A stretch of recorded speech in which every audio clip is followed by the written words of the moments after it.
जो आज हम क्लास थर्ड में सामाजिक अध्ययन विषय का लेसन 4 पढ़ेंगे, जो कि हमने कल आधा ही पढ़ा था।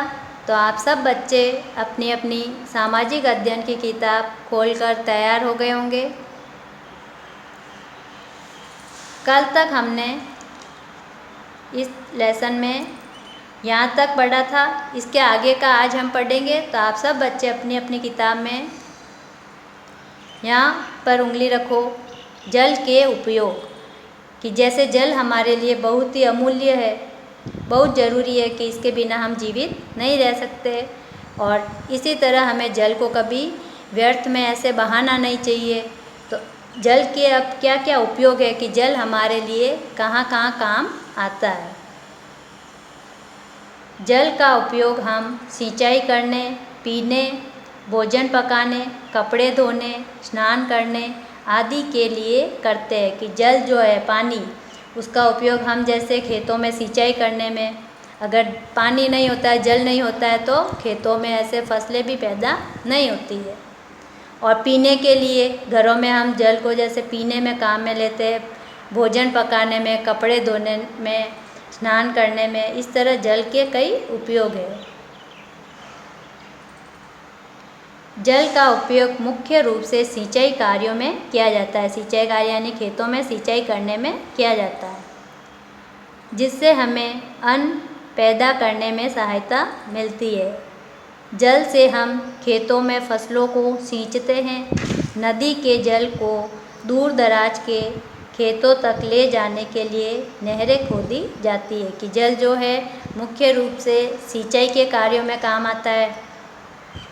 तो जल को जैसे खेतों तक पहुंचाने के लिए, कई खेत ऐसे होते हैं जहाँ पर पानी नहीं होता है, तो उन खेतों में पानी को पहुंचाने के लिए, जल को पहुंचाने के लिए नहरें खोदी जाती है, जिसमें नदियों का जो जल होता है वो नहरों के माध्यम से उन खेतों तक पहुंचाया जाता है और वहाँ पर सिंचाई की जाती है। पन्ना पलटो सब बच्चे, यहाँ पे उंगली रखो सब बच्चे अपनी किताब में।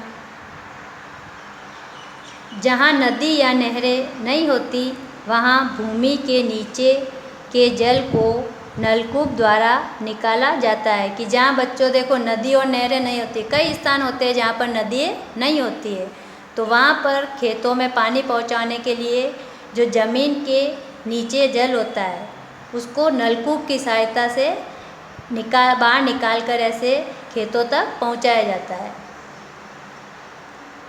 भूमि के नीचे पाए जाने वाले जल को भूमिगत जल कहते हैं। कि भूमि के नीचे, जमीन के नीचे जो जल है उसको हम कहते हैं भूमिगत जल। नलकूप से जल बिजली या डीजल इंजन की सहायता से निकाला जाता है।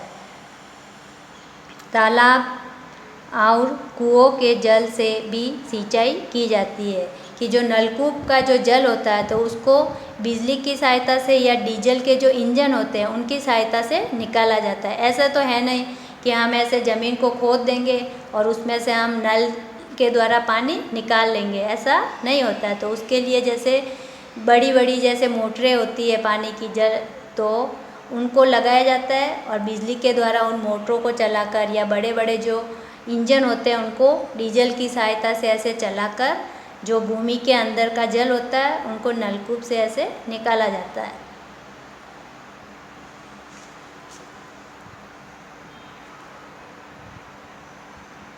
जल का उपयोग बिजली बनाने के लिए भी किया जाता है।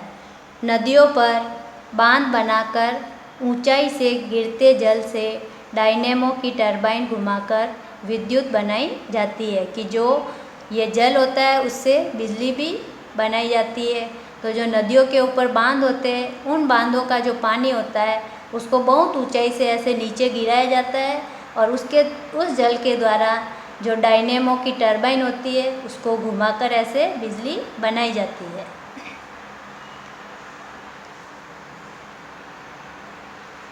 यहाँ उंगली रखो अपनी किताब में। हमें पीने के लिए जल की आवश्यकता होती है। नदियों और तालाबों के जल में हर समय कूड़ा करकट व अन्य गंदगी मिलती रहती है। कुओं में कूड़ा और धूल उड़कर गिरती रहती हैं। भूमि के नीचे का जल हैंडपंप या नलकूप द्वारा निकाला जाता है। कि देखो बच्चों, जैसे हम जल को पीते हैं तो नदियों और जो तालाबों का जो जल होता है उसमें क्या होता है, कई तरह की गंदगी मिली रहती है, जैसे कूड़ा कचरा जो होता है वो उसमें मिला रहता है। तो वो जो जल होता है हमारे पीने के लिए अच्छा नहीं होता है। जैसे कुएं होते हैं तो कुओं के अंदर भी क्या होता है, कई ऐसे कचरा गिरा रहता है, मिट्टी जो होती है वो उड़कर जाती है। तो ये जो जल होता है पीने के लिए अच्छा नहीं होता है। लेकिन जो भूमिगत जल होता है उसमें इस प्रकार की गंदगी नहीं होती है, तो वो हम पी सकते हैं। वैसे वो भी कीटाणु रहित नहीं होता है, लेकिन नदियों तालाबों के जल से अच्छा होता है, किंतु वह भी कीटाणु रहित नहीं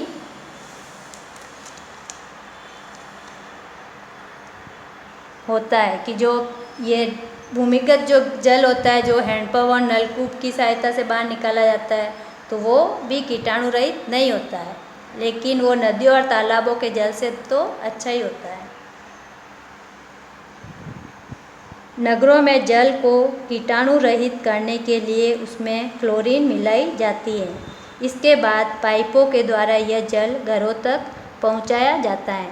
कि जो गांवों में शहरों में जो जल आता है, पानी आता है नल के द्वारा, तो उस जल के अंदर जो कीटाणुओं को मारने की दवा होती है जैसे क्लोरीन, वो मिलाई जाती है और फिर नलकूप की सहायता से नगरों तक, शहरों तक, गांवों तक उसको पहुंचाया जाता है।